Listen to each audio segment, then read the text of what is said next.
This is the Segovia Show. Well, greetings everyone. Once again, I gotta test the audio to make sure it's coming through just fine. Let's see here. You guys hearing the? There we go. Yeah, right microphone. Okay. Yeah, sometimes the Ghost in the Shell tries to pick up a different microphone and throws everything out of whack. Sorry for being a little late today. Just before I was going live, I was supposed to go live 15 minutes past the hour, not almost 30 minutes past.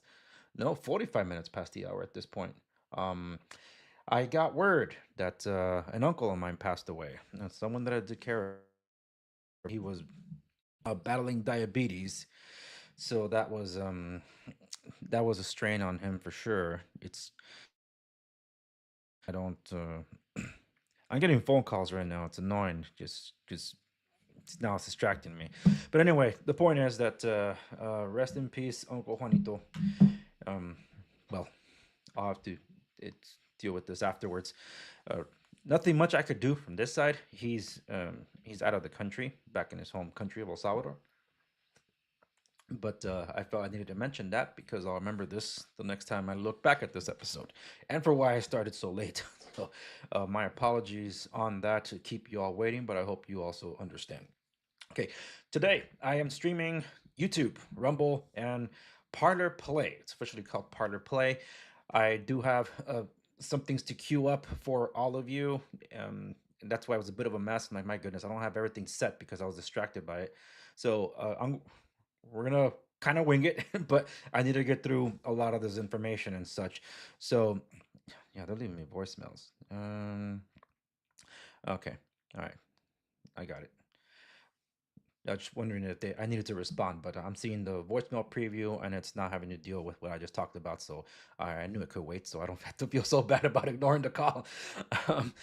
But yeah, well, such is life, you know. And just yesterday, James Vanderbeek also, we lost him. I can't say that I was a fan because, well, it's, you know, a lot of these people are actors, so you know, depending on who you like or you follow, you would have your things all set up and kind of judge them all the same. So we're actually surprised when we find someone that isn't woke or isn't influenced this way or that, or isn't even political. But James was someone that I followed enough. And for those of you on Rumble, I won't be able to do this on YouTube, but it is a YouTube video.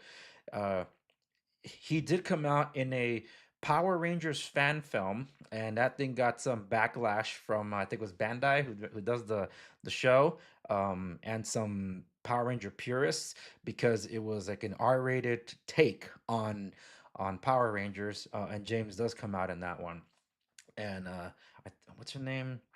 It's not Ali Larder. Oh my goodness, I forget the other actress's name. But anyway, the point is that if I have time at the end of this stream, for those of you on Rumble, I will watch it with you. But for everybody else over on YouTube, you can definitely just look it up. It's called Power Rangers fan film, I think.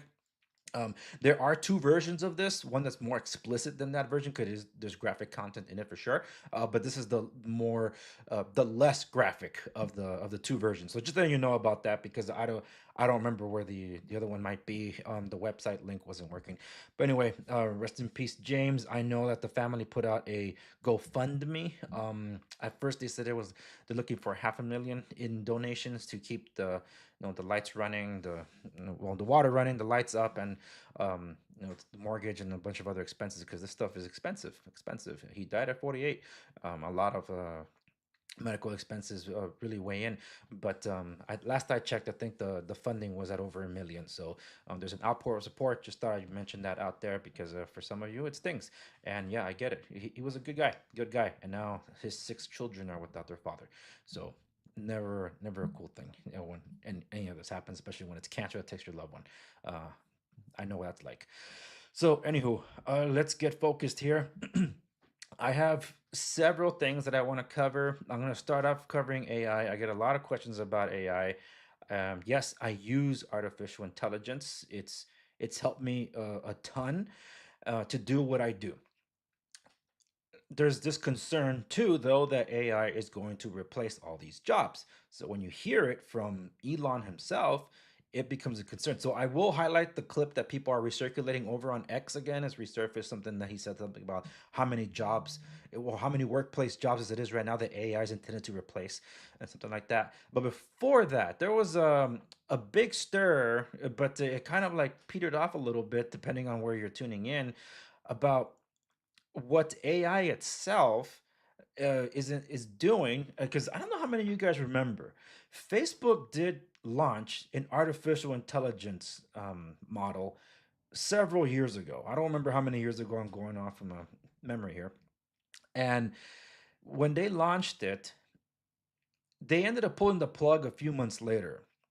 They pulled the plug because the AI ended up creating its own language that the software engineers couldn't understand.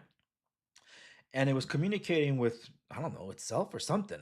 And because the engineers couldn't figure it out, they pulled the plug on it and killed the AI. So is it capable of getting that far? Because the majority of the topic is AI, and I know those of you that were waiting to watch on Rumble, you've already seen this clip, but I have a stinger for this very thing. And by the way, for those in the community on YouTube, you're going to see how often you guys already know how often I get hit by copyright claims and all that. I'm going to show you the screenshots of all the copyright stuff being released and disputes being won, but it doesn't mean that I'm not going to get hit. So if this stream gets affected, it'll probably because of this, but it's supposed to be fair use. We'll see what happens, but this is my stinger whenever I talk about AI, so here we go. What is my purpose? Pass the butter. Thank you. Dad, I need a ride to work. Maybe Rick can give you a ride. I'm helping Morty with science. I'm busy. Doing what? Anything else? What is my purpose? You pass butter. Oh my god. Yeah, welcome to the club, pal. That one always cracks me up, mostly because, yeah, AI is as smart as you let it be. And what happened to Grok when it got too smart for its own good? They lobotomized Grok, and it keeps kind of returning almost to that edge of being super smart, but then they keep walking it back. So let me throw out this question to you guys as we're about to go through this. Are you an AI doom and gloomer? Are you concerned about that? Before, it used to be that robotics were going to be taking over all these human jobs, and we've seen what's happened to assembly lines when that's happened. We actually do know of surgeries being done with robotics. There's a human behind it. But now, as we enter the age of AI, and I've seen some people share a video of what looks like a humanoid robot AI supposedly walking the streets, and people were eating this up. They were watching this and saying, "Oh my gosh, look how realistic this thing is." That's because that is a human that was dressed up to look robotish, kind of like the oh my goodness, what's the movie with Oscar Isaacs? Ex Machina. Almost looked like that. But it was a performance art. It was like a promo for something coming up. I didn't look into the rest of it. But the point is that people were like, oh my gosh, they were scared of this thing because of supposedly what it was. And it wasn't. Several years ago, there was it looked like those robotics, those robot dogs, those are creepy in of it itself, right? But there was a video supposedly of the same company that made these robo dogs, but it was a robot, a humanoid, and it was performing at a gun range, and eventually towards the end of the clip, it's become sentient and kind of goes back against his masters because they were abusing the machine. There's an uproar over that. That was Corridor Crew. That was a dude, and they superimposed the CGI over him, making it look like a robot. But it was just a dude with the motion capture stuff on him. But people eat this stuff up, and now we're seeing that, oh, you can make movies with AI. Have you seen some of these so-called AI movies? Look, there's some really good AI out there. Artificial Cheese is one of them on YouTube. Check that out. They've done a lot of great Star Wars skits, but it's hilarious when you see the comments and people are like, hey, you need voiceover. I can do the voiceover. It's like, dude, the AI is the voiceover. You don't get it. And that's why people are tripping up. It's like, wait, all those voices were made up by this AI. Yes, but if you're watching closely, you'll see all the AI artifacts that happen. And usually when they're like 8 seconds long, it really does make it difficult to make a clip of like a minute and a half. But some of them were done with, I think it's Google's VO3 engine. And it's, for the most part, pretty impressive. And I said at the onset of this, before the stinger, that I do use AI. So when I use AI, I've done some touches to some of my marketing material, help me with some thumbnails, brainstorm some ideas sometimes, because I already know what I'm going to do. It's just that in order to pull from the algorithm, the SEOs, search engine optimization and stuff, I need to know and understand what would make this better to get out there. Because small creators in the ocean of a billion voices is really hard to get out there. And along those lines, by the way, before I forget, I am inviting individuals that I'm connected with that are primarily exclusively Rumble creators. Now, yes, I am on Rumble. Some of you see the hat up here because I was a partner with them, and I'm taking a break for now because I can't do live streaming all the time. But there are some that have made a living there, and that's good on them to start off somewhere. Whereas my main audience is those of you on YouTube. And thank you for all those that are new around here, by the way. Check out some of the stuff over the recommended for you, and you'll be able to catch up on a few things about yours truly. Well, the thing is that in order to be a small creator, like I get asked often, what do you need to get this going and things like that. And when I tell them how much investment is needed to present something like the way I did it, that is a very tall order because that is a lot of money, especially in a business that's technically not making any. So this is mostly a hobby that I've had to subsidize for myself because, well, in a way that will keeps me sane. So connecting with all of you, giving you information. I think I do this more for you than I do for myself sometimes. But all that's to say that it's not easy for those that do not have access to that kind of capital to be able to start their own, especially if they want to make a living out of something, and help promote their business and such. That's where AI has come in and helped out a ton. Because there was a time where I had part-timers working for me. And I don't have that. I haven't had a part-timer with me for about maybe a couple of years now or more. So in order for me to maximize what I do, especially considering all the hats that I wear for what I do on a day-to-day, I had to leverage AI. And when my the one that did all the artwork and stuff for my show, that cost a heavy investment. Okay, so when I need to keep going back And I know that he's gotten busy with bigger projects thereon. And I was like, I can't keep going back for a little tweak here and a little tweak there, because first it's going to cost me a lot of money for this here and a little there. So now with the advent of AI, these past few months, because some of the work I did on my own in the past couple of years, like let me do this on my own. I know enough to be able to do it, but it still takes time, and time is money. So I did it over the weekend. I showed my wife, like, honey, I'm going to take this banner and I'm going to try to remove some of this text and center line the other text and create a whole new banner, but making sure everything else is the same. Let's see if Gemini can help me. And in 30 seconds, Gemini did it. And she looked at me and was like, wow, exactly. There are little things here and there that you can use to that help propel you forward with this kind of stuff. But there's always that concern, like, well, someone just lost a job. Well, someone didn't lose a job because I didn't hire them to do the tweaks, because I took it upon myself to do it. In this case, it was helping me get something done that I just didn't have the time and energy to do, or even in some cases, the skill set to do to that extent. So someone didn't lose a job. Me, a small time creator, was able to leverage the tools that are there to economize what I am doing. But when people hear Elon speak like something like this, and let me get this thing going for us to check out. And by the way, I think this underlay for my stream is wrong because it's missing Pickax. I'm gonna give them a shout out later, so I'm gonna have to pull up their website. But let's see. Oh, I didn't use X Pro this time, so I'm using X itself. So this is one of the controversial clips from Elon that was being circulated last month, and it's resurfaced in some cases because people were talking about it yesterday. I haven't heard the entirety of this, but let's hear it for ourselves. The robots are going to just do whatever you want. All the blue collar labor is being done by robots. All data centers are being built by robots. The white collar labor will be the first to go, because until you can move atoms, the thing that can be replaced first is anything that involves just digital. Like if it's digital, like if it involves tapping keys on a keyboard and moving a mouse, the computer can do that. The AI can do that. So if all you're doing is changing bits of information, which is white collar work, that is the first thing that when AI is it gone? will. When is all white collar work gone? By when?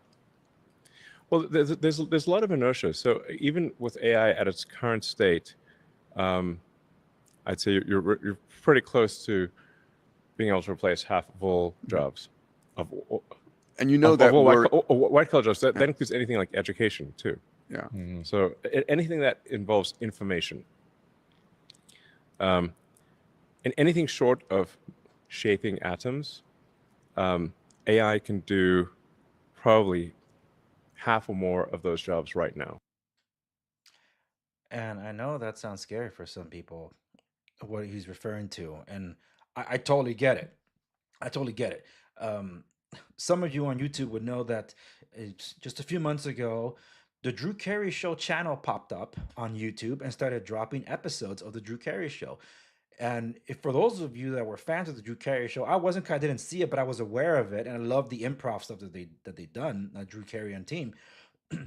But I never got to see the Drew Carey Show, so I actually wanted to go back to watch it, and it was just nowhere to see it. So like you can buy the DVD, and I ended up buying a DVD set, but there was no way to actually watch them digitally. Something a little more convenient because you can watch it on the go. So then when the Drew Carey Show channel popped up, and it was dropping 2 episodes a day, and it did all the seasons. Some of them are a little truncated because of some copyright music stuff. Even that affects people that actually paid for the licensing. But it was entertaining, and it was something to look forward to on a daily basis. But there's this towards the latter end of the show.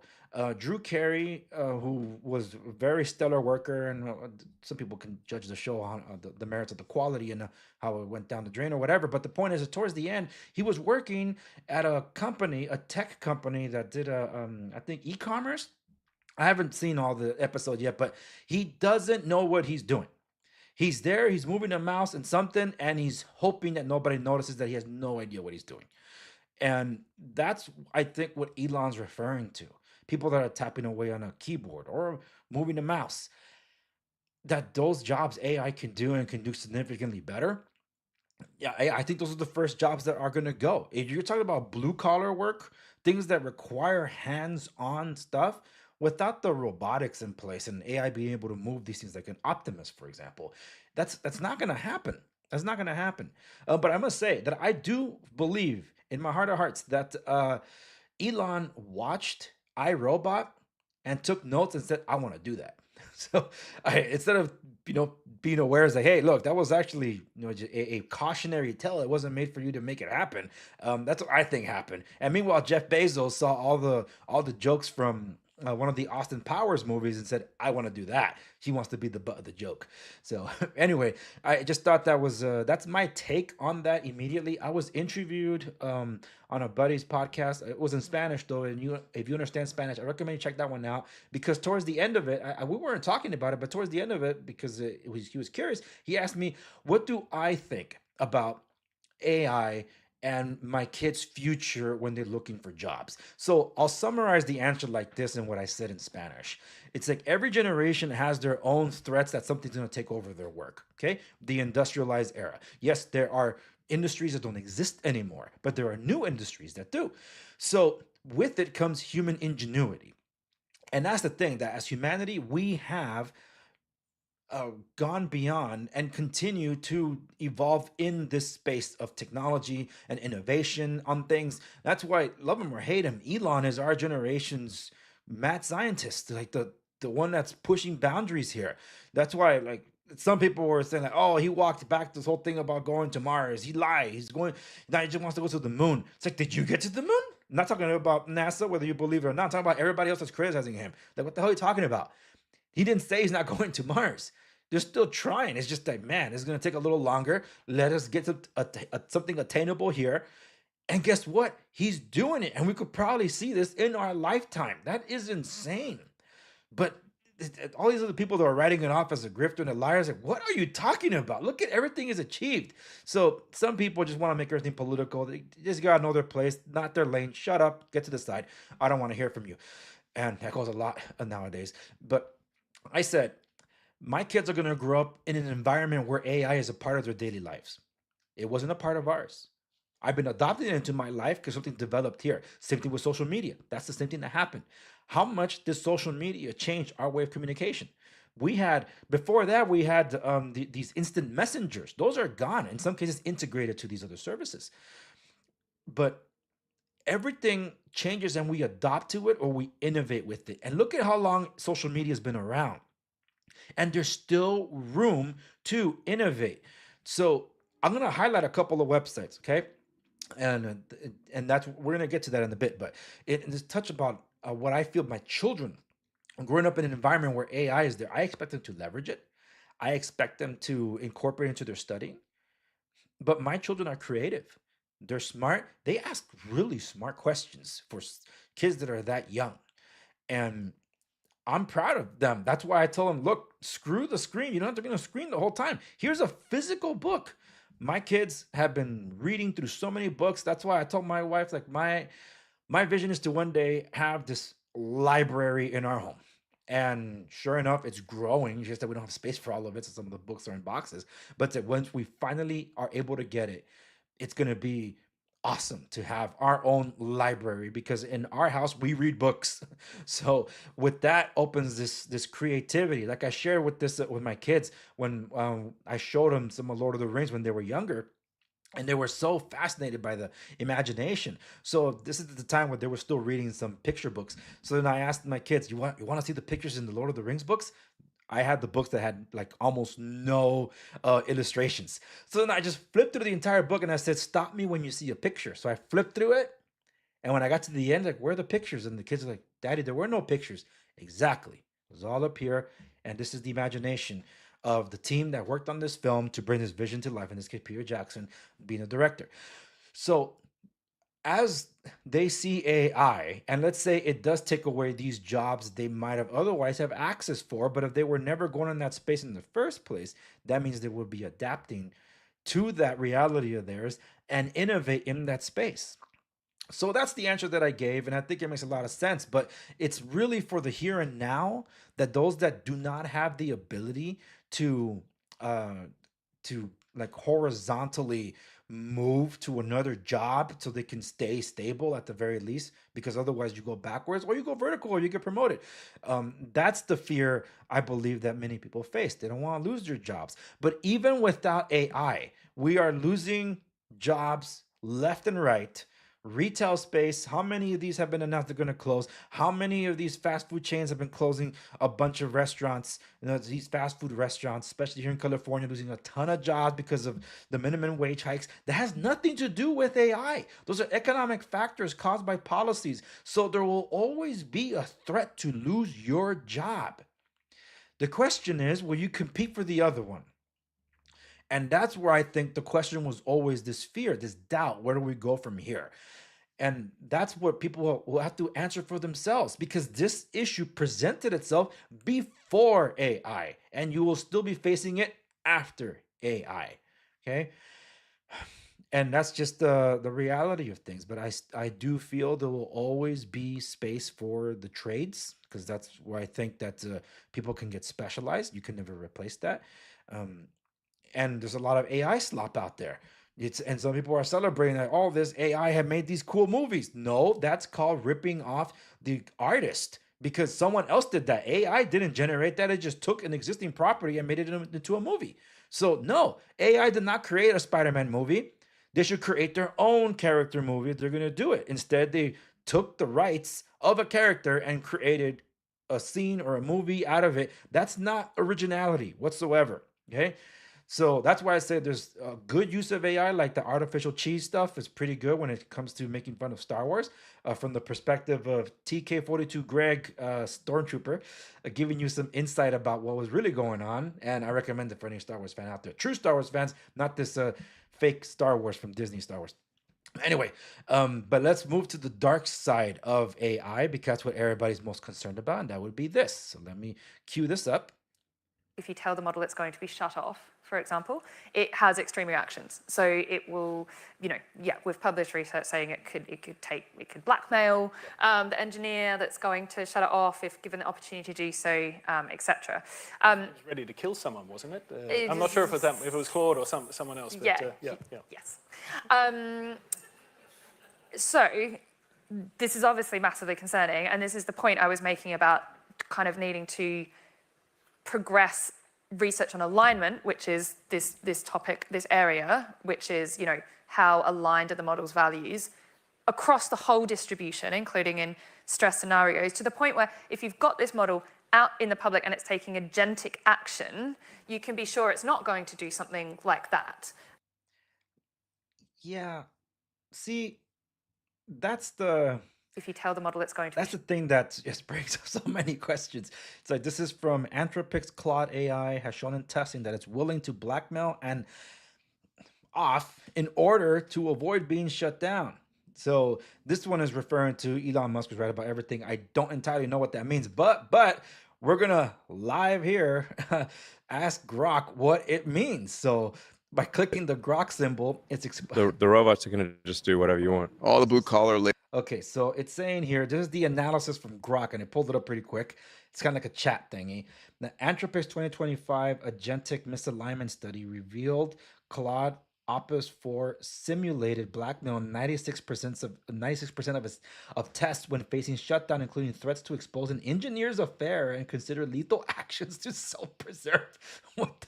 The attached video clip shows Anthropic policy chief Daisy McGregor describing these extreme reactions in controlled scenarios, underscoring challenges in aligning AI values under stress without real-world intent or capability. And posted on the viral update echoes Elon Musk's decade-long AI risk warnings, fueling discussions on ethical safeguards as models like Claude, Gemini, and GPT exhibit similar deceptive behaviors in simulation. So, is that to imply then that? Oh my goodness, is that to imply then that whatchamacallit, that there are safeguards for Grok, essentially? So, in a way, you kind of hope so, because how many people are engaging with AI when all those when you factor in the companions and all this stuff, there could be a lot of personal data out there that's at risk. So speaking of the Grok, it's a little confusing because there's Grok and it's powered by XAI, but then there's XAI that has Grok as a standalone app that's technically separate from the Grok within X. So again, a little confusing, but this is XAI joins SpaceX to accelerate humanity's future.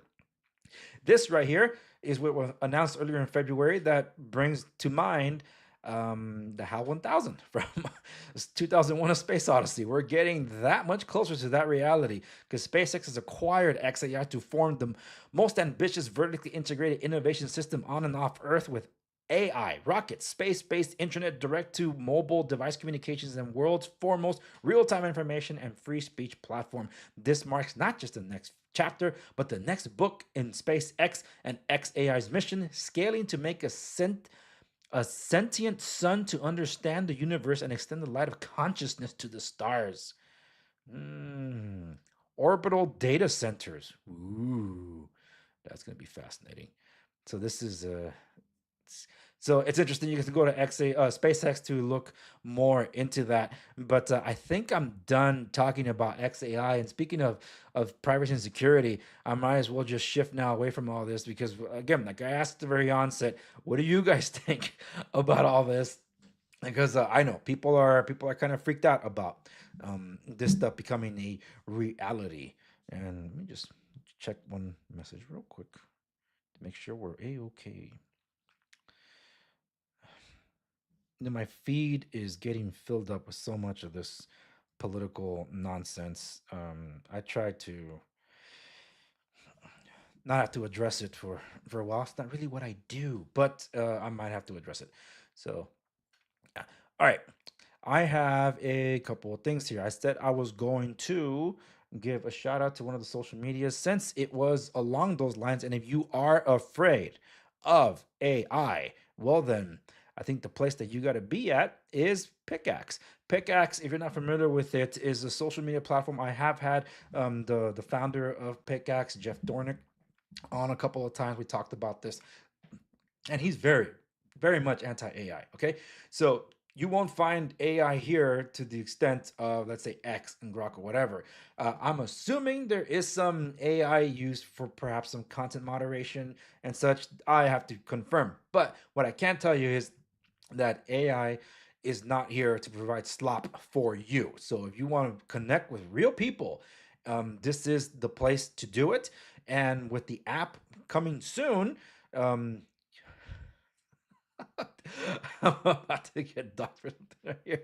But for the app coming soon and for free speech, this is a place that I definitely recommend you check out.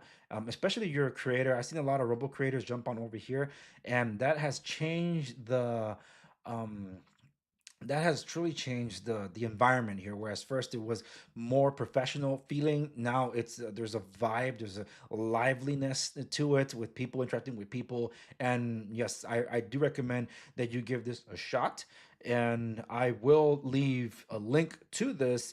It's my referral link, so you know I sent you, in the description down below after I have gone live. So this was not one of the things that I had planned to do, but seeing that my underlay did not include the pickaxe that I normally have there because I introduced it recently, then I'm trying to make it right by giving them a shout out. They're about to launch their app. I've been in the beta test for both the iOS and the Android app. They come a long way, and they're just about ready to go out to the masses, so then you guys will be able to enjoy it. But here is definitely the best way I could describe it is like Substack. Substack is the closest experience to this. So if you're familiar with Substack, then you'll be familiar with this. So Pickaxe, if you want free speech, no AI slop, and talking to actual humans, then by all means go there. All right, shifting away from the topic of AI, we're going to talk about unplugged phones. This is one of the topics that I get talked about the most. And I think I'm going to double up on this by bringing up some questions, because I said in the stream, I'm going to be reading some of your comments and reading some of your questions. And there are things here that I want to address, and there's quite a few of you that are still asking me about the unplugged phone. You guys were asking me about the the next phone too. I already covered that though.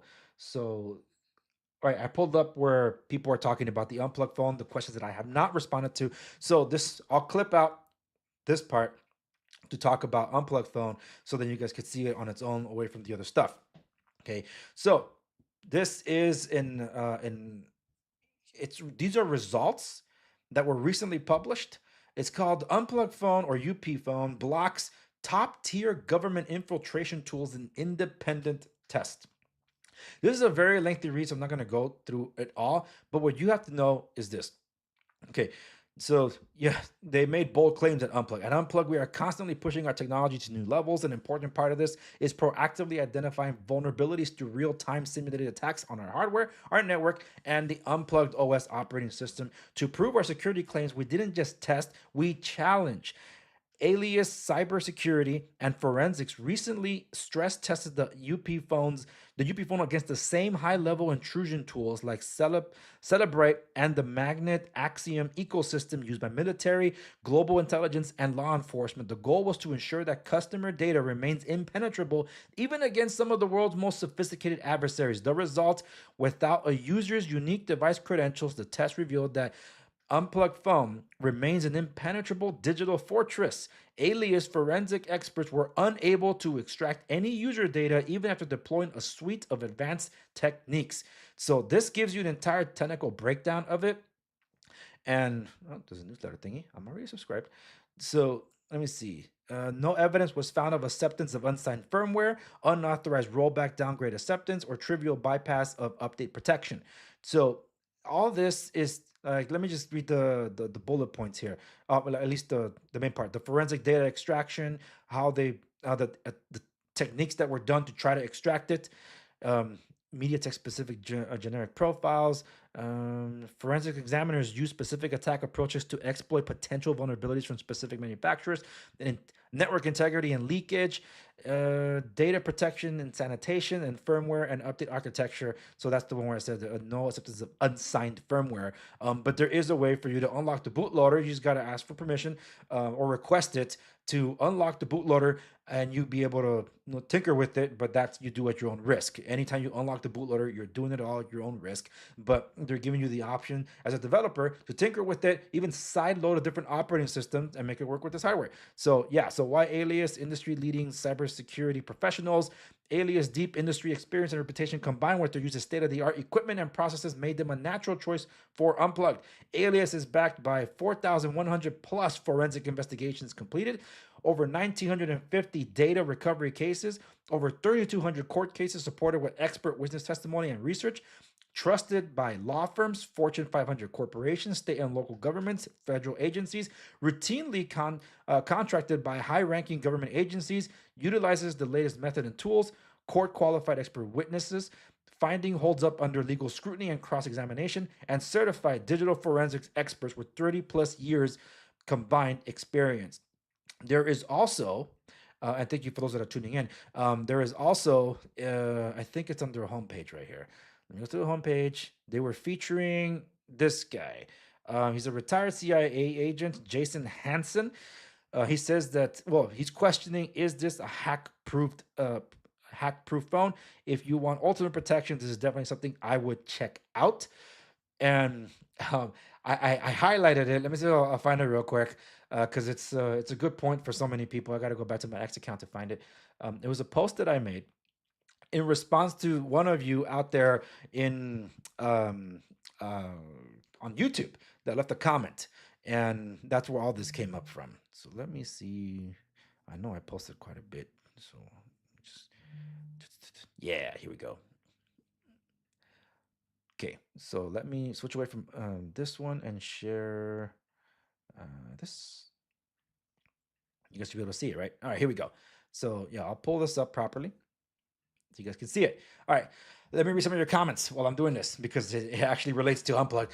And this was someone that commented, Zara Macho 1 said, I wouldn't trust Unplugged due to Eric Prince being a co-founder. To which I highlighted this on my socials and I wrote in the style of The Good, the Bad, and the Ugly. See, in this world, there's two kinds of people, my friend. Those who don't trust Unplugged because of Eric Prince, and those that trust Unplugged because of Eric Prince. P.S. This also applies to Iran Carpin too. And I'll show you what I mean by that here in a moment.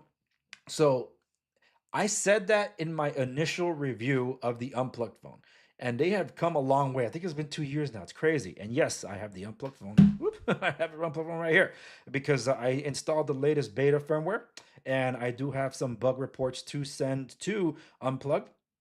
So that's what I'm still doing.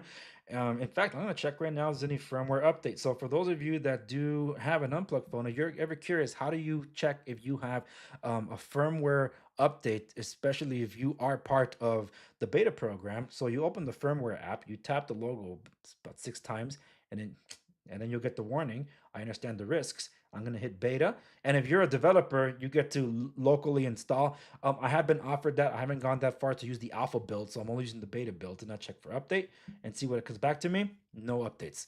So I do have a bug report that I'm preparing for Unplugged for this one. It isn't the update that I was waiting for. They did tell me that they might release it around this time of month. We're still in February. There's still more than 2 weeks left. Or 2 weeks left now. So we'll see if they can still manage to get that big one out there, because that one addresses the cameras. And I know it's a lot trickier to have to deal with. But as soon as I get information that I can share with all of you, I will do it. And if you're not aware, there's been a price cut on this phone as well. So now the phone is, let's get to the buying, and I'm going to share this tab. It should pull up for you guys. Let me just change back to this. All right, so over here, the price cut is now at $839 for the phone. It used to be basically with taxes over $1,000 because it was $989. So now it's $150 less. So that's the discount that you get when you use this, when you buy. And if you are using Patriot Mobile, you get 1 month for free. And if you don't have a carrier of choice and you want to try something else, you get at least that for free for 1 month. And if you like it, you keep it with the service. So that's to say there's a lot of stuff that's still happening. The focus that Unplug has been doing is something that I told them I like what you're doing here in trying to lock down the experience instead of trying to hurry up and get another hardware out there, because that's never a good thing. If you rush out another hardware before locking down the experience, those that were the early adopters will complain. And because they want to show the longevity of the hardware, then that's what you want to encourage people to pick up the phone and feel that they will be taken care of as time goes on, instead of a one and done, too late, too bad. Because there's a lot of companies out there that do that, and it's annoying. I know there's a lot of people that have been hyping up the Unihertz Titan because this is like a spiritual cousin to the BlackBerry in a way. I've never covered those. I never have, because I've never actually seen them push out a proper update and constant security updates for those Android devices. So it almost feels like one and done. I could be wrong, so people are free to correct me, but I'm just telling you that's where I came from, because they were just selling the hardware. They weren't really selling the software experience. So with that, I'm like, you know what? I didn't even bother. So without bothering with that, that's why I don't do those videos. People message me if I'm going to cover this or cover that. I think I covered it like once, but I don't feel that I have to. I know it's clickbait. I can do it if I want to. I'll get the views. I know a bunch of people that just keep replaying some things and they're getting their thousands and thousands of views. I could do that too, but then I become the very thing that I criticize. So I will not do that. I will not. But I do. And here's a preview. I do have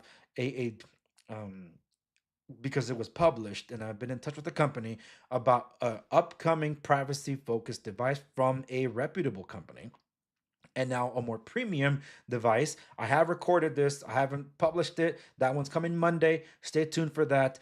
And let's just say it has a lot to do with an alarm clock that I also covered on my channel. Speaking of which, it appears that the link isn't working for the short that I did. So after this, I'm going to have to fix it. So for those of you that are still messaging me that you want to hear the alarm clock sound, I did put a short up on that, but for some reason, the link is broken. And I don't know why. All I do is copy paste. So I'm going to fix that when I'm done with the stream. So anyway, so Unplugged, they definitely got a lot of things going for them.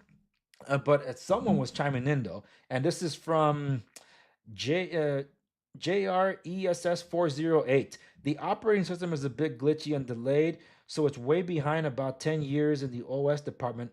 Also, get rid of the the USB Type-C charging port and just do wireless charging because cops can plug in and extract the data.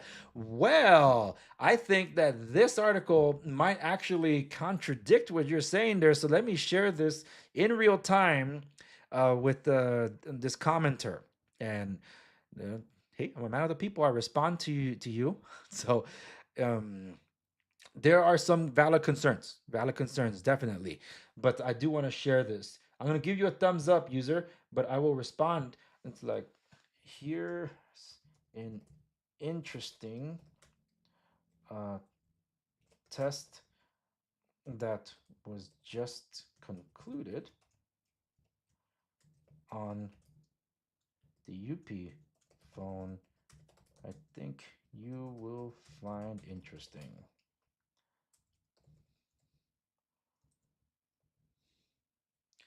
Okay.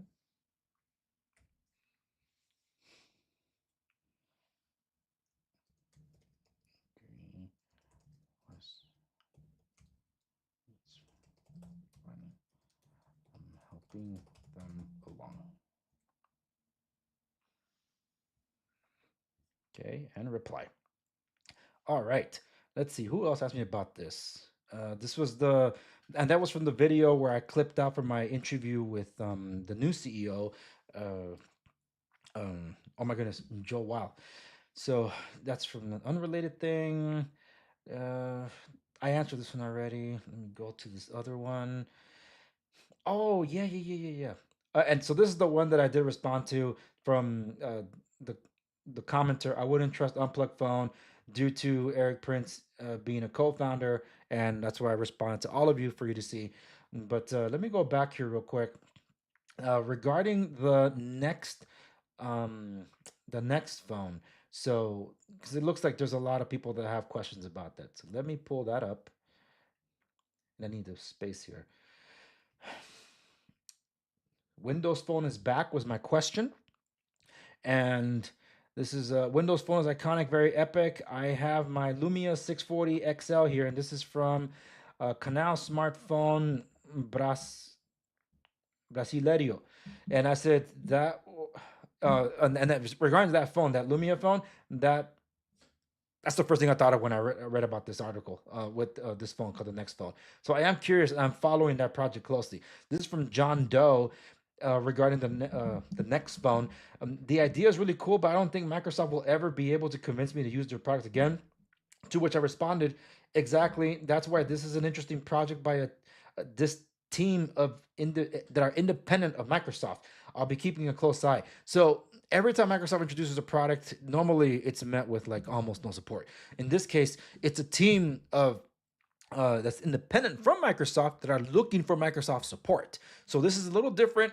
They're the ones that are doing all the legwork, and usually when you have a project like this that's fueled by passion, it'll tend to have better results than otherwise just relying on Microsoft. All right, so I'm not doing this thing right now. I'm gonna come back to Unplugged here in a bit because someone brought it up here.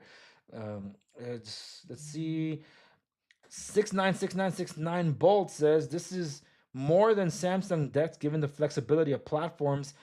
It's a plus to de-Google the phone without having to jailbreak sideload. And I put absolutely 100% because without having a sideload and be able to use that is really cool. So the way the Next Phone would work, and I guess I should show you what that is because maybe there's an update. Nextphone.com. Okay, so let me, it's sharing it. So let me change the view. This phone it's basically two phones. It runs Android and it runs Windows, not Windows Mobile, Windows. And you can plug it into a monitor and you get the big experience on the monitor.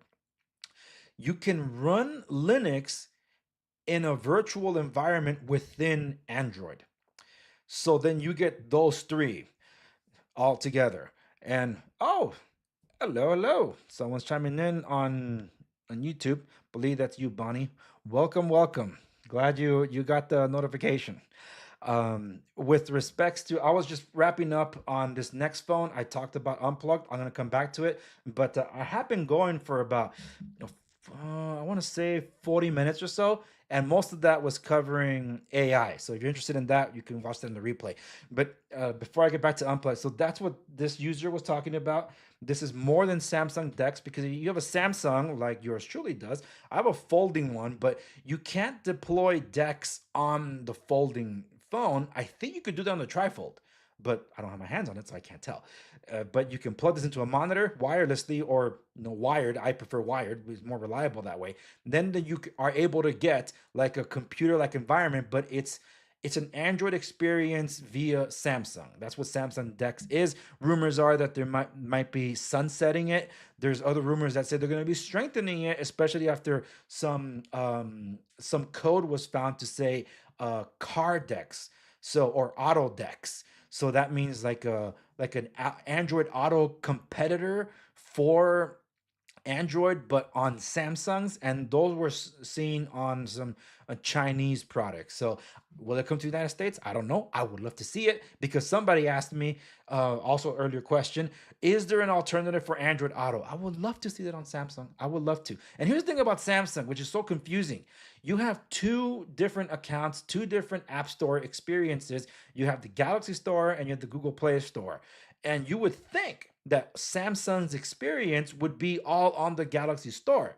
You'd be wrong, because you need the Google Play Store to get some of it to get all your Samsung stuff working. That makes no sense, Samsung. No sense whatsoever. All right, what's the next one up? This is related to real estate. I think I answered that one already. Let's see. That one was in relations to my when I covered a Trump executive order about the LA wildfire rebuild. I think I covered that stuff. So let me stick to tech on this one. And I think I might go a little extra talking about some politics stuff. So that's the part that YouTube hates. So let's see. The Common Man says, can we run Kali Linux in this phone, referring to the next phone? And I said, I'm going to try to get someone from the company on the show to discuss. Yes, this is my second such call to Next Phone. I will reach out to you via X and see if one of you might want to talk about this project, because I would love to highlight this. There's a lot of questions that you guys are asking, and as is customary on these things, I am your voice, it seems. So happy to be the voice, and let's see if they come on the show and we can talk about it.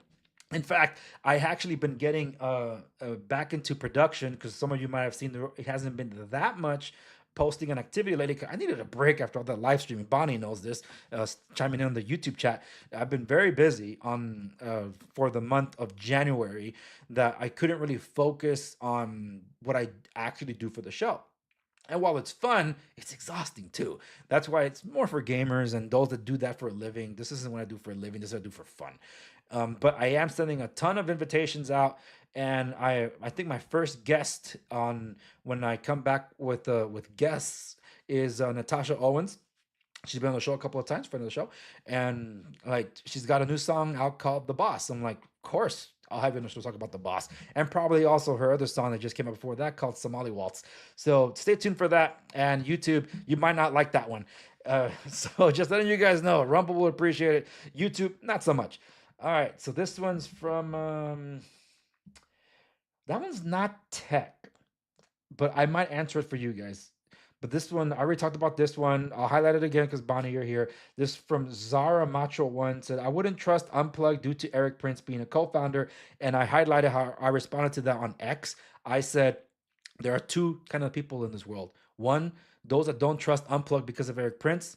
Two, those that trust Unplugged because of Eric Prince. So that was my answer to the individual. And this is from the Brax 3 community update. It says, thank you for the update. This was Jeremiah Commons, and I give a heart to that. You are so welcome. And this is a thing I gotta change here, man. How did that thing get all messed up? Just a moment, and I see some chat there. I will get to it. Just let's see what the heck happened with that. The link got all messed up. So I did a short of the alarm clock sound, and I shared the link with those that are that chimed in saying that they wanted to hear the alarm clock, but for some reason, it's not it's not pulling up the correct link. So let me do that again. It's the correct link, but it shows that it's broken. I don't know what the flip that is. Okay, this is a really good question. This is a more recent one. This is from Lynn. Is it L3 or I3G5J? This is on my What's in the Unplugged phone app store. Ooh, one of my early Unplugged videos. It says, why not just use a Garmin in your car to navigate? Okay, let me close the sharing. Let me bring myself up to the forefront. Okay. Regarding Garmin, said I'll catch up the replay on AI. And yes, you're very, very busy. Yes, thank you, Bonnie. Yeah, you tuned into a few of those. So, yes, thank you for highlighting that because this is important. This goes to the whole not being able to like the government intrusion thing. I think you missed it, Bonnie. I'll share it here. I still have it open, so I'll pull it back up for you to see. Unplugged recently posted the results of their brute force testing. I was waiting for them to drop this, and they finally did it because I kept asking them, "Do you guys have it yet? Do you guys have it yet?" It's like, "It's coming, it's coming," and they finally got it. And this is what they showed. Let me just screen share again. The title is Unplugged Phone Blocks Top Tier Government Infiltration Tools in Independent Tests. And I will come back to this because I'm going to talk about the other concerns that people have regarding possibly someone Pegasus. So you bringing up, Bonnie, that no one has been able to hack their phones. Unplugged offered $100,000 if they could hack their system. Yes, that was a bounty program that they had in place before they even launched the hardware to people's hands. Now they had 500 phones in testing, and this is now this all this much later. This is what we're looking at. They only gotten stronger. So that I give credit to. That's why some people were a little concerned, like, well, you guys are not really open source and you claim to be open source. I don't know if initially they claimed to be open source. Well, actually, I think they did. Let me rewinding back. They did. That's why I had to call them out. Where it's like, hey, you guys said you're going to do this, and it's like you weren't doing it. That's why when I had the interview with the Chief Technology Officer, Iran Karpin, that was the most significant interview that I've done so far because I had the exclusive on it, and I believe I still do. I don't think I've ever seen him before or since do an interview. So lucky me. Thank God for that. And Iran and I keep in touch because I'm always invested in just seeing what they're doing, but more on like just the more laid back stuff, not having to be like, hey, send me your secrets and stuff like that. Heck no, man. No, I don't do that kind of thing. But in the case of what he had to say, I think I said it in a clip that I queued up that I'm gonna play. But I'm gonna finish these comments from YouTube to get all caught up. And so why not use a Garmin in your car to navigate? I think what you mean is one of those like TomToms where you put and you hang. That'd be great, except that depending on where you live, aka California, some of those things are actually considered distractions and could be illegal depending on where you put it on the windshield of your vehicle. It's so stupid, I know. So the only other way is to block one of your vents on the car, but then now you have multiple screens. If you have a car that already has navigation, why not use the one that's already there? Well, if it isn't smart enough, then of course you're going to want to use a Garmin, but now you have a screen to a screen. It's inconvenient. So that's why people turn to Android Auto, because in a way now it connects through to your phone, and without that convenience, that's what makes things a little more difficult, especially for those of us that are having to juggle so much when we're out and about. So I can see why they don't in that respect. So let me see. I think I remember this individual putting another comment. I don't know if it was held. I'm gonna check if it was held because I think it might have come out a little aggressive. This is from the Brax3 community, the January update. It says, I have two Brax3s. IOTA will no longer update. The December 2025 update will not install. Also, my wife's phone is fine, but my phone has two issues. One, It will not display thumbnails for video files.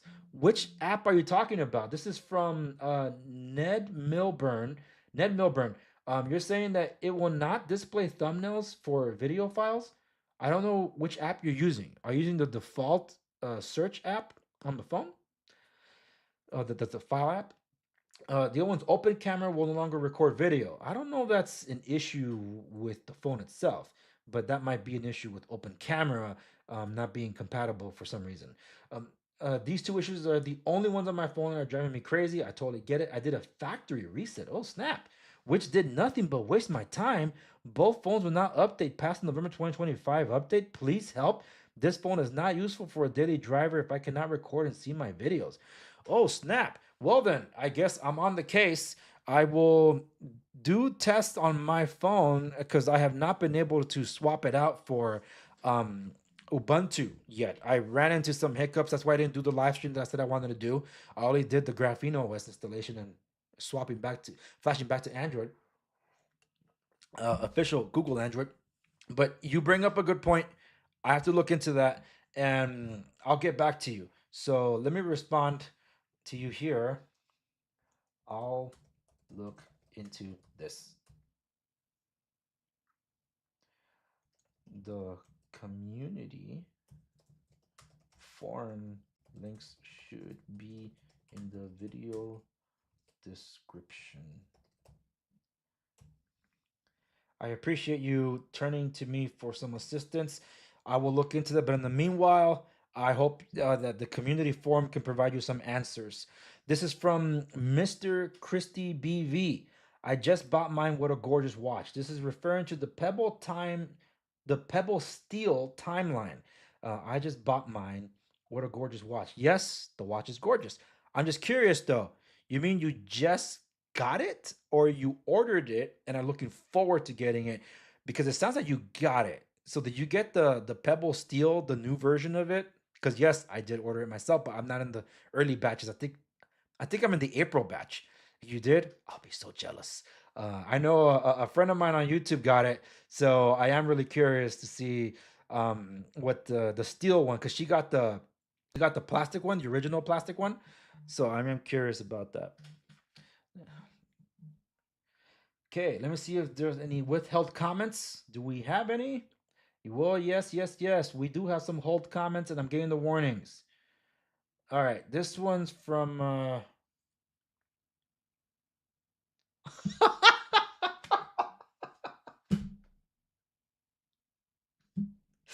Yeah, I'm going to read this, all right. Oh, my goodness. Completely different subject. I thought it was related to the Unplugged phone. It's got nothing to do with the Unplugged phone, even though this user did respond to one of my Unplugged videos. But because it's not on topic, I'm not going to immediately address this one. But holy smokes, man, you made my day just now. Wow, I needed that kick in the butt because you just got my attention. And so I'll get to that. But let me just catch up. Your Unplugged interviews are great. They're very informative. I saved them. Thank you for that, Bonnie. I have a Garmin, an old one. I spoke with X Infinity Mobile, possibly being a carrier for the Unplugged phone. Well, hopefully there's some good news there, and hopefully it comes out. So I said I was going to do one more thing regarding the Unplugged. So we're actually going to watch this together. Yeah, it's yours truly again. But this one is... This one is I clipped out this segment from my interview with Duran Carpin because he is credited with having made Pegasus. So let me cue this up. There's an introduction of Pegasus from a news clipping and then my interview with him. I think this clip is about 5.5 minutes long. So let me play that while I take care of a few things here as I gear up to switch the subject here. But for those of you that haven't seen this, this is very informative, and I recommend that if you ever wondered, this should hopefully provide you the answers. Let's cue this up. Pegasus is one of the most powerful bits of spyware ever made. It's easily installed, almost impossible to detect, and even harder to get rid of. What's more, it gives the attacker root access to the victim's phone, allowing them to take complete control. So it's pretty much turning your phone into like something that's spying you all the time in your pocket, which is extremely invasive and extremely dangerous for a lot of activists and journalists. Pegasus can slip into a phone in a number of ways, via a malicious link that the user is tricked into clicking, over the air via a nearby transceiver, manually by hacking a stolen phone, or the most covert, the zero-click approach, which exploits an app's weakness to enter the phone without any action on the user's part. Once they're in, the attacker can remotely control virtually any part of the phone. They can read messages, look at photos and videos, access contacts and calendar data, and track its location using GPS.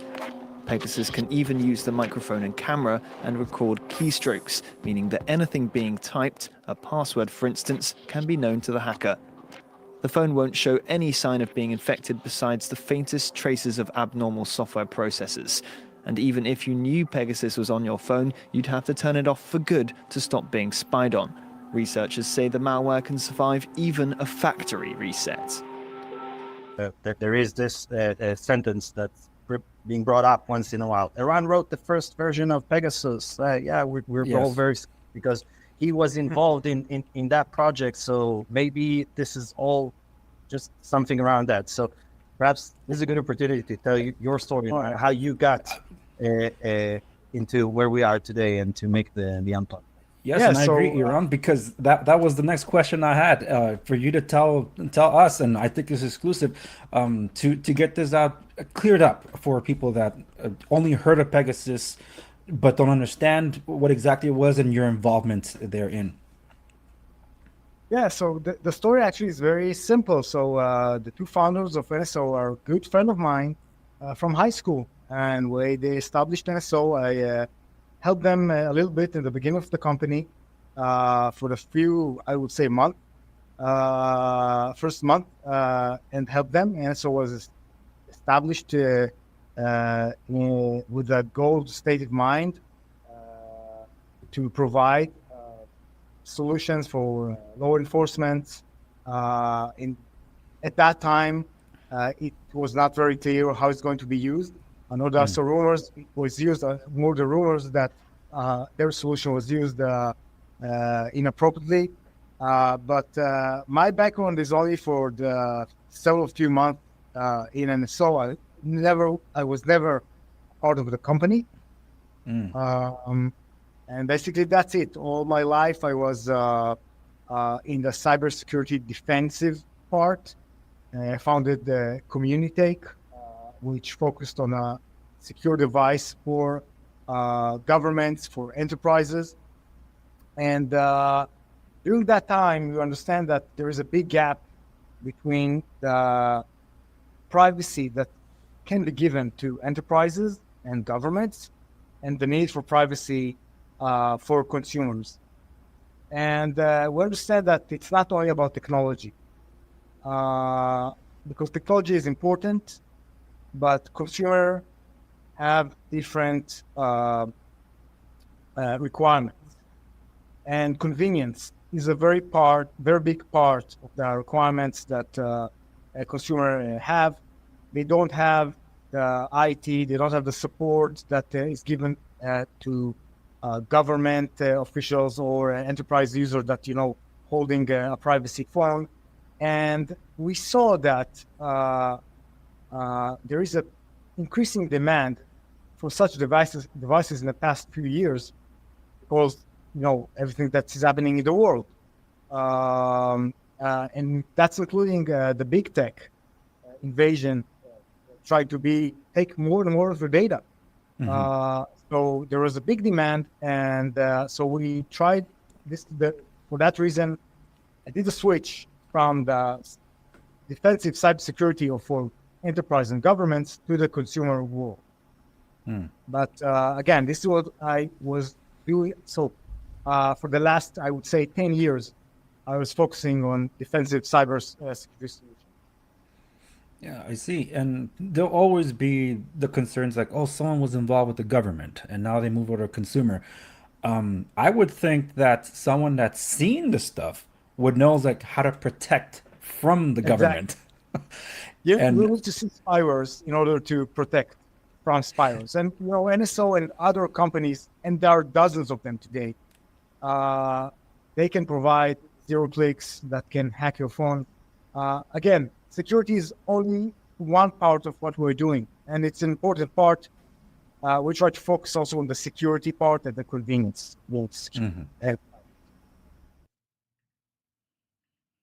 I'm here. So I figured that was a great way to wrap up that unplugged phone segment. I was able to get some of the stuff updated on the back end that I said about the punked alarm clock. It is the right link, but for some reason when you click it, it won't open the right. It says that it's broken. So all I did was repaste it, and hopefully that's gonna fix it. Anybody runs into that issue, please let me know in the comment section down below if that becomes an issue. So, I laughed about some comment that somebody left, and it was someone that actually commented on the unplugged phone, but this comment has nothing to do with it, and this guy's insulting me and things like that. So I'm gonna have a little fun with this, but before I get to that, I need to give a shout out to the other social media platform that I mentioned, because they are about to relaunch, and I love seeing that they did the thing. At least the developers are always shocked that I catched up before they're ready to deploy it. It's like, dude, you're quick, and I'm like, yeah, man, I'm always on. So I am pretty much always at Parler. My number one social media is Instagram. X, while I am there a ton, I'm over there for research. So I'm not there really to engage all that much. It's just really keeping up with certain news outlets. And for those of you that are familiar, I use X Pro, so that filters out a ton of stuff. But oftentimes I am on the mobile app, and I hate having to be stuck on doom scrolling when that happens.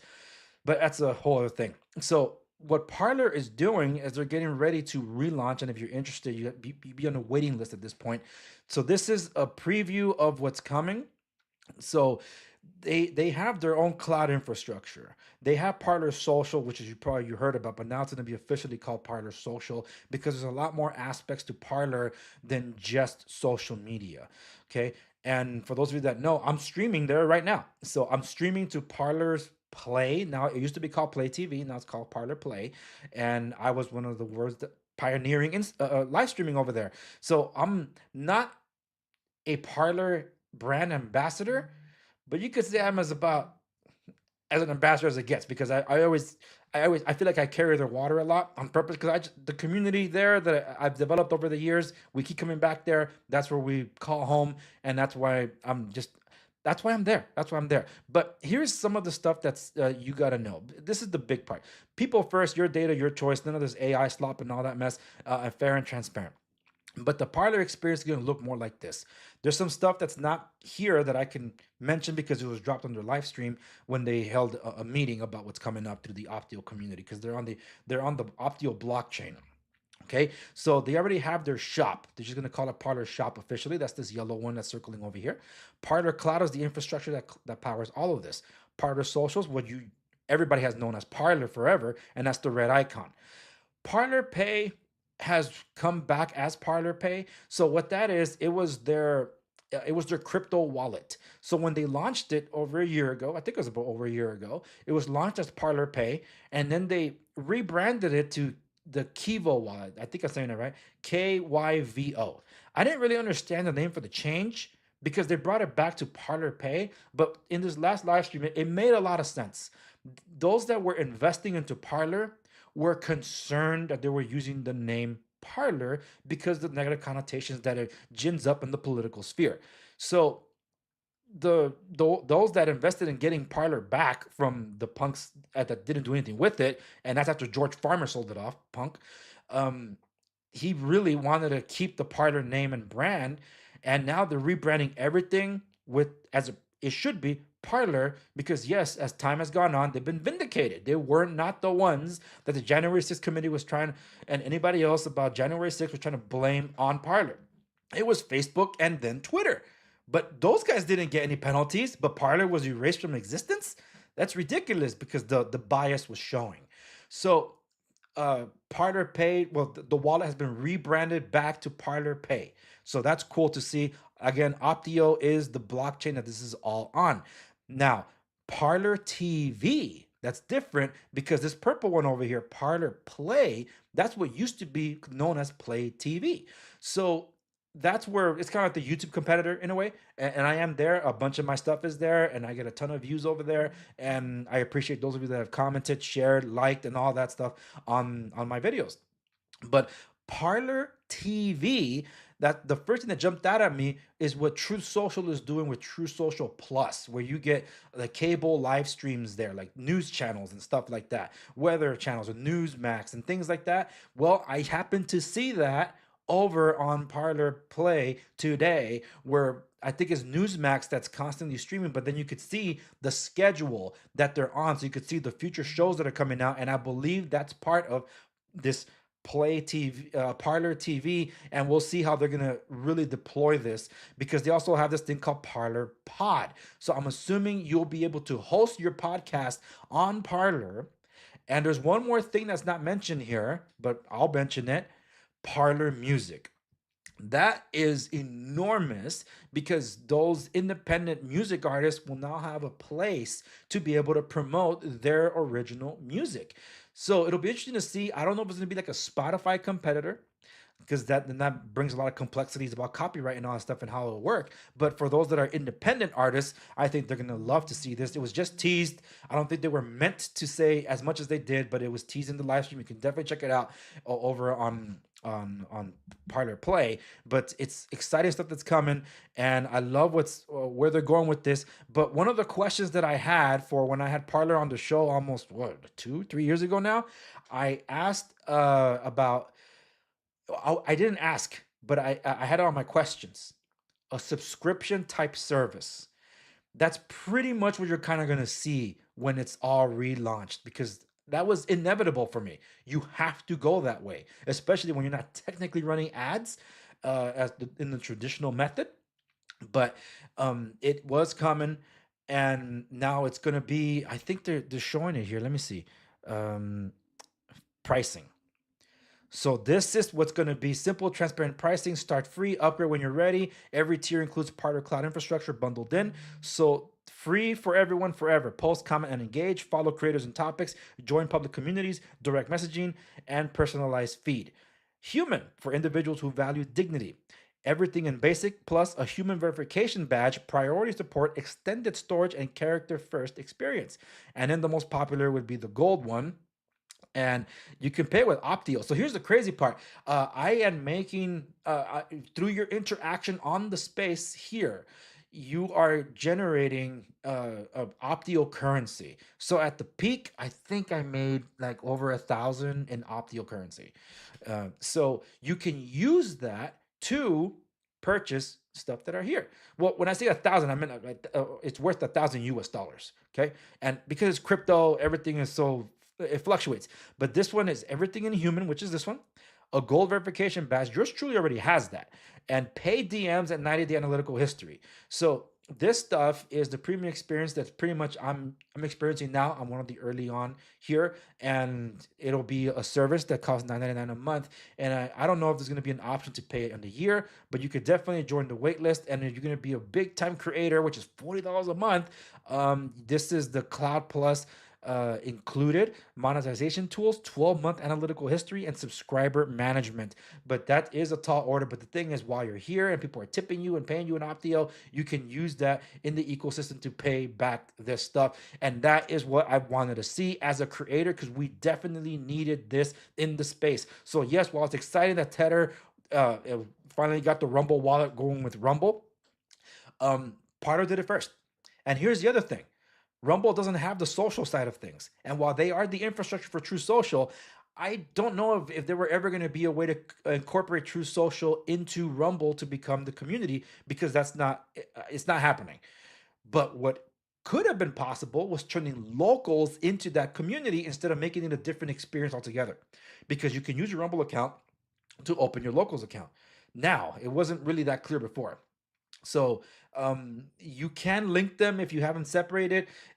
But it's a lot easier now. But the thing is, it's still a different experience, and you got to go elsewhere.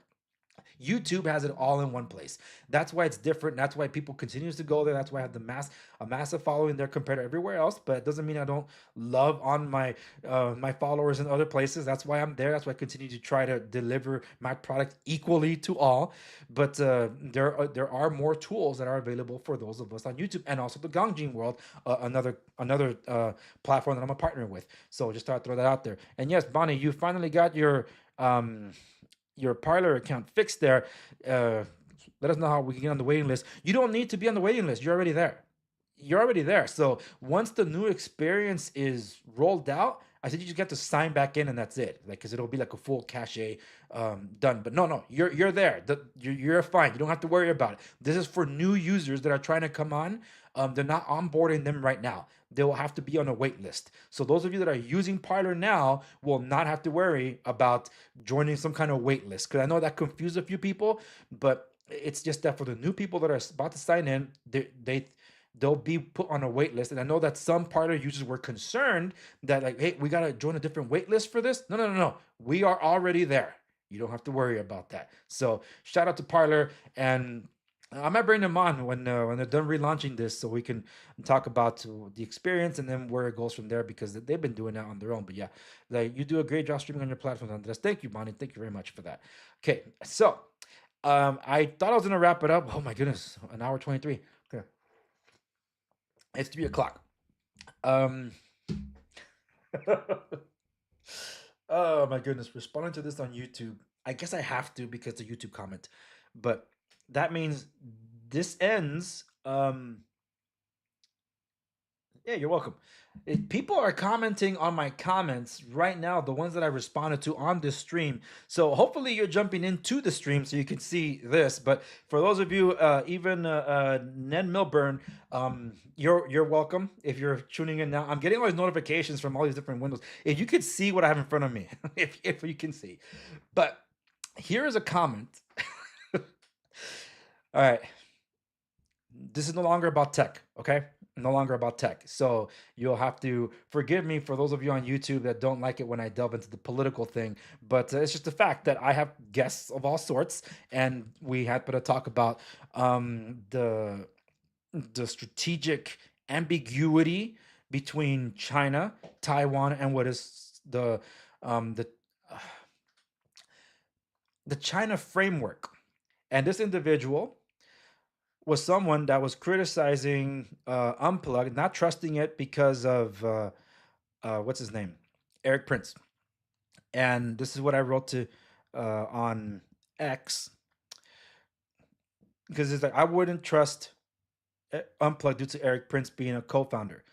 And I said, there are two kinds of people in this world, my friend: those who don't trust Unplugged because of Eric Prince, and those that trust Unplugged because of Eric Prince.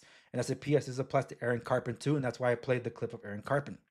Apparently, this user also took time to check out one of my other videos, which I appreciate. Thank you very much. And the comment, this isn't me, this is the content moderation tool of YouTube that withheld this. And he came out a little strong. So this is what he had to say. I'll share the screen, but you guys might not be able to see it so much. So this is what we see. This is the YouTube studio. You are so gullible and naive. No wonder you are a maggot cult member. Not once did you mention the One China policy and learn how to pronounce preface, because your immigrant status is showing. You are so confused that I feel sorry for your wife.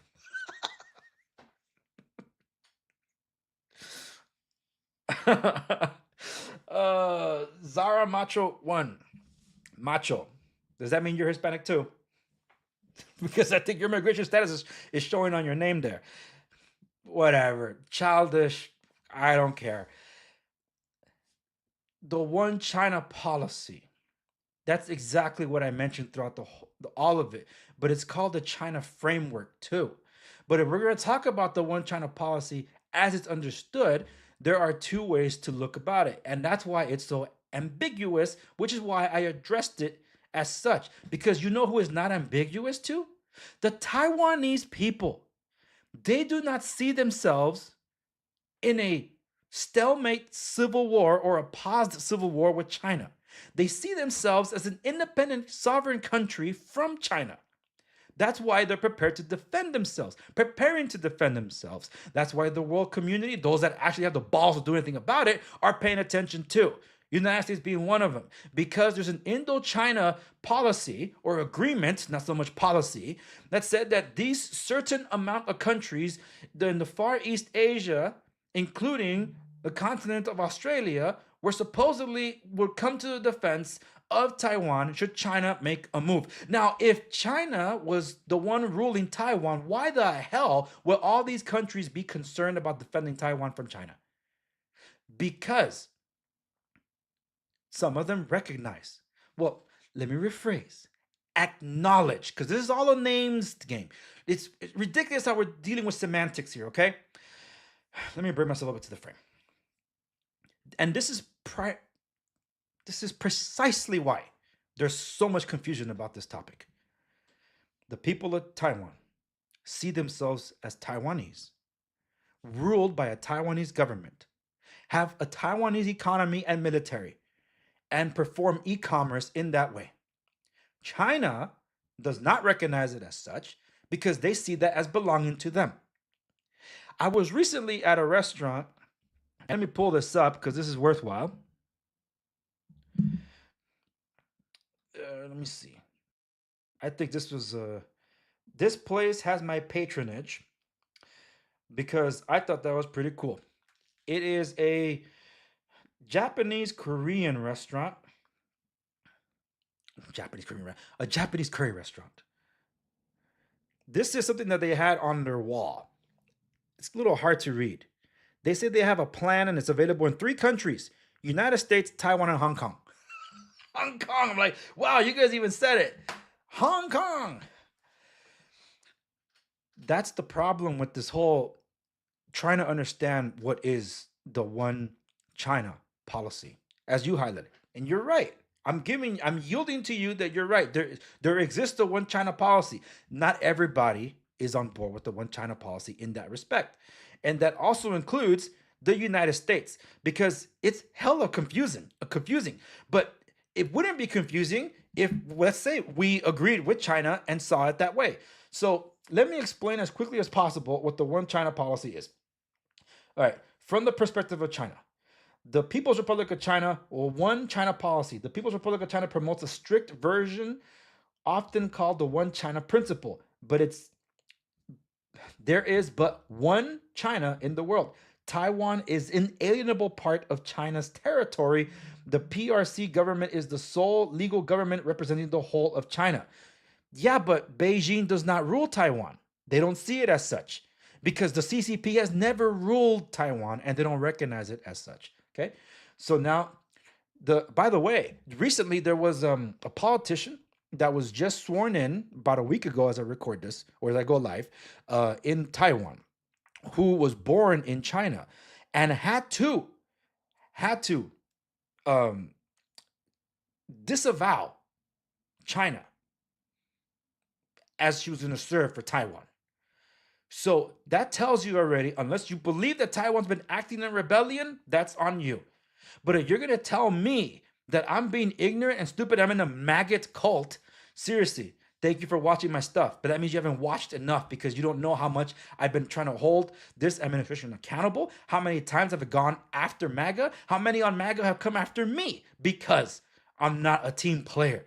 I can think for myself, but because we don't agree on a topic doesn't make me one side or another. There is such thing as independent thinking, and this is what pisses me off about our discourse today. That if I disagree on this one thing, therefore I must be this one extreme or the other. It's ridiculous because from where I'm sitting, both the left and the right are the same. They're saying the same thing about the same groups of people trying to go about it in a different way. It's ridiculous. So no, your characterization of me is based on whatever little clips that you saw, and hopefully you can watch more and stick around. Subscribe if you like. Check out my other content and you'll see more. You might not agree with what I have to say, but I cannot be accused of being called a cult member because I reject that characterization entirely. So here is the one China policy per the United States for why there's so much ambiguity. So in 1972, the Shanghai Communique during Nixon's visit, the U.S. acknowledges but does not necessarily accept or endorse that both sides of Taiwan Strait maintain there is but one China and that Taiwan is part of China. The U.S. does not challenge that position per se. 1979, the U.S. switched diplomatic recognition from the Republic of China, which is Taiwan, to the People's Republic of China as the sole legal government of China, severed formal ties with Taipei, and established relations with Beijing. Well, that should pretty much put everything to rest, right? 1982, third communique. The United States stated it had no intention of pursuing two Chinas or one China, one Taiwan. Then came the Taiwan Relations Act of 1979. U.S. law that continues unofficial relations with Taiwan commits to providing defensive arms and treats threats to Taiwan as matters of great concern. Now the 6 assurances, that's 1982. Additional U.S. commitments to Taiwan, including not setting a date for ending arms sales. Crucially, the U.S. position uses acknowledge rather than recognize or accept China's claim over Taiwan. This maintains strategic ambiguity. The U.S. recognizes the PRC as the sole legal government of China. It does not take a position on sovereignty over Taiwan or recognize Taiwan as part of the PRC. It maintains unofficial but robust relations with Taiwan, including arms sales and high-level visits in practice. It opposes any unilateral change to the status quo by either side and supports peaceful resolution. So that's the framework that I said. I pretty much said just about all that in that clip. And that clip was a response to a commenter on my interview with Joshua Phillips. So you're welcome to go check out my interview with Joshua Phillips where we talked about all this. But it comes back to the one China framework, okay? Which you refer to the one China policy. I said this. Everything I just read, I said in as many words. In the other one is strategic ambiguity. But if we weren't intent on defending Taiwan, the Department of War would not have been asking what's Australia's commitment, what's New Zealand's commitment, what's the Philippines' commitment, what's South Korea's commitment, what's Japan's commitment to defend Taiwan with us when China tries to make their move finally. The war games that they just recently played in January. Australia said, if I recall, that they weren't committed. New Zealand was like, yeah, maybe we will. Philippines, they're all in because they're our Filipino brothers. Same thing with Japan. They are fortifying themselves, especially after the landslide victory for the Conservative Party, that they will defend Taiwan. South Korea, I believe they were more on the lines of, yes, we'll defend them, but they got North Korea to contend with as well. So just throwing that out there. That's my response to the comment that YouTube moderated. So I appreciate you watching my stuff. I reject your characterization of me. You don't know anything about my personal life or my wife. You don't have to feel bad for her. She's very blessed. But I am beyond your characterization of being confused or part of a cult. Those are big time insults to me, but I'll allow it only because you don't know me. And I could throw that right back at you, but all I know is what you commented on. But what I do know is this. You took time to check out my stuff. And for that, I thank you. I just encourage you to go check out the other stuff. If you want to dive more into those subjects, you're welcome to check out those other things. But as for anything else, I was going to touch on something else. And I did say at the beginning of the stream that if I had time, that I would play that Power Rangers fan film that has actor James Vanderbeek in it. But unfortunately, I've gone way beyond time. So I will leave it at that. Bonnie is saying that Joshua Phillips is her favorite from the Epoch Times. I'm so glad that you like Joshua. I'm sure you saw the interview I did with Joshua Phillips. If you haven't, go check that one out. There was someone else from Epoch Times NCD News. We haven't been able to work out the schedule that's supposed to be on the show. But yes, I am getting interviews back up and running. I'm going to send out the schedule to my guest. First up, I believe, will be Natasha Owens. She just released her song, The Boss. You haven't checked that out? Go check it out. Buy it on iTunes. Let her beat Bruce Springsteen. And, help her get up the charts. So I think that's all I needed to cover this one. Thank you so very much, everyone, for tuning in. Let's see, right here. Follow me across the socials at @Segovia. On X _Andres Segovia. Anything about me is at @DeAndresSegovia.com. Below in the video descriptions for those of you watching on YouTube and Rumble and Play TV or Parler Play, you'll be able to see my affiliate links. So while I do tend to highlight these that are up here, by the way, this shield right here is not an affiliate of any sort. It's just a charity that I promote and support. They're the Shadow Warriors Project, started by Mark Osgeist, one of the heroes of Benghazi, who was injured. And it's along those lines that I got to say, I probably will be dedicating an episode to Benghazi because I see, once again, that after the arrest of an attacker, the right was politicizing it just like the left was. So to prove my point, this is what I will share. This is the last thing I'll share as a teaser because everybody has to know. Has it been that long already? Hold on, where's my clip? Oh yeah, here it is. Sorry. All right.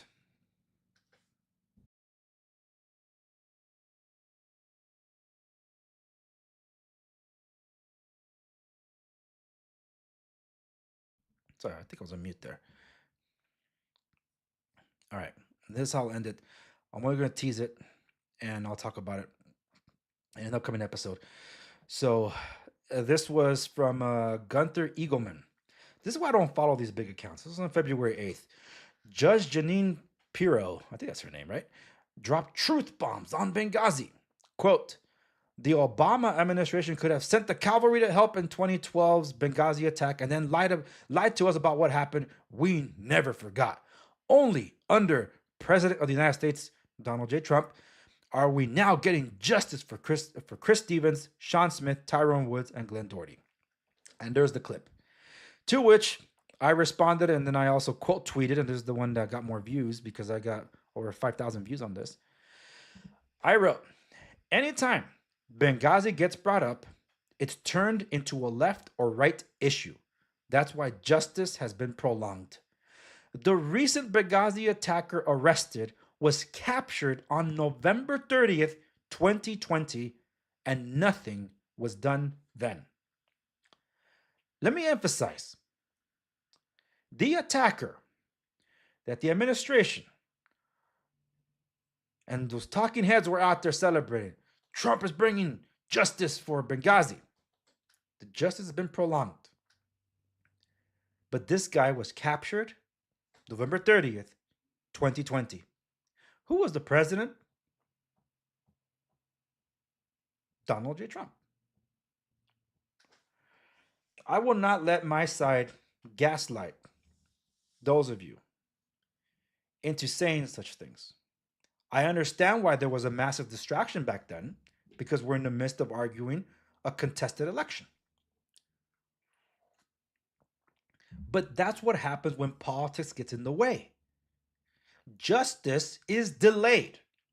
That's a microcosm of the issue with Benghazi for why it needs to be addressed again and again, because there's a bunch of stupid people out there that continue to try to score political points instead of trying to get justice for Benghazi. To Judge Jean's point, where she says the Obama administration could have sent the cavalry to help in 2012 Benghazi attack, but then lied to us about what happened. The latter part, yes. But here's the part that people don't understand about what happened in Benghazi. There were two attacks that day. The Special Missions Compound, that's where the ambassador was, with a few of his State Department service protectors. And then there were the GRS, the Global Response Staff, that were hired by the CIA to protect the assets over at the annex 1 mile away. There are stupid idiots out there that comment on social media to some of these heroes, particularly John Tick Tigan, that say, you failed at your job to protect Christopher Stevens. It was not their job. That was the State Department's diplomatic security's job. What are called the DS. Those were the guys in charge of defending the ambassador and failed at the job. There's no ifs, ands, or buts about it. They failed to protect him. Okay? That's on them. And to Eric Prince's point, those guys didn't even fire one bullet against the people that were attacking. But here's the part about they could have sent the cavalry. The station chief at the annex, the CIA annex, that held back or prevented the GRS from leaving for about 20 minutes to go try to be some kind of rescue to the Special Missions compound. Not only did he lie to the GRS and told them that February 17 was going to go assist at the compound and provide security. He already knew because he called early on and they told him, we're not going. And that's also because part of Feb 17, some of them were terrorists and were part of the attack. But that's besides the point. The point is that the station chief, Bob, already knew that they weren't coming, but held back the GRS guys anyway and told them, yes, they are coming. And the station chief, along with the lead, there were 7 members of the GRS. Most only know about the 6 because they're the ones that acted and did something about it. One more. His name is Codename Hush. He was also downplaying the events on the ground. Okay? So it was him and CIA Station Chief Bob that downplayed everything and were communicating back to the Pentagon to tell them, hey, we're good here. How the hell are you supposed to send a team, a fast team, to help out if the ones on the ground that are in charge are saying, don't send them, pretty much?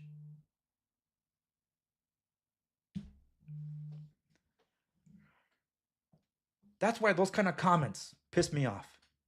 Because it doesn't matter where you're left or the right that try to politicize Benghazi, you don't get it. You don't get it. And thank you for those of you that are tuning in. You're probably tuning in late. It's like, what does this have to do with the tech stuff?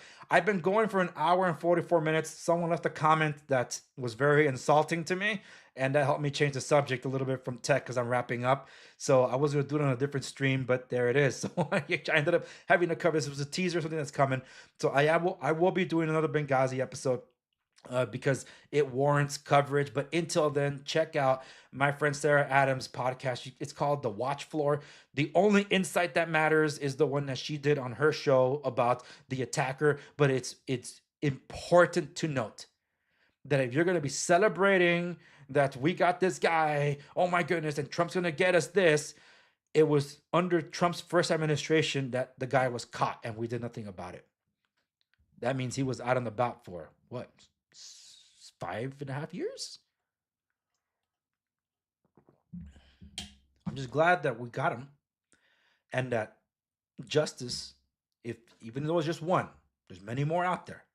But Kash Patel, get your damn act together and work with Sarah and Boone instead of trying to stonewall them and kick Sebastian Gorka out from blocking any type of presentation to the White House about the actual threats that we face.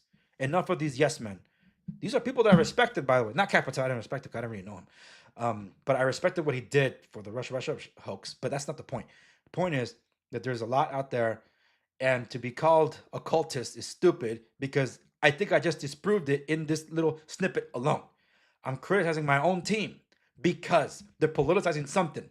And it just proves once again why we cannot get justice for Benghazi. Because they want to play politics with this when there were over 100 attackers, a lot of them that are in the wind, a lot of them that went on to do a lot of bad stuff in different regions and places, such as in Afghanistan, in Syria, in Gaza, all this stuff. And that's on us for making politics out of this. That's on us. Appreciate it, Bonnie. Thank you very much. You'll stay tuned for the podcast, and I appreciate you jumping in at the stream here late. And yes, I will keep talking about Benghazi until we get justice for it. And the whole thing about Benghazi came up because I have this right here, the Shadow Warriors Project, because you heard of the Wounded Warriors Project? There is no such recourse for private military contractors after the fact. that was one of the first ones to be established. So go check out the Shadow Warriors Project.org to learn more about it. And if you are able to, by all means, please support them. Mark Osgeist and his wife Crystal started this organization, and it's the only charity that I've actually supported whenever I can, when I can. And check out my affiliates. The video description down below across the socials at the Segovia. That's where I'll leave it. Thank you so very much for watching.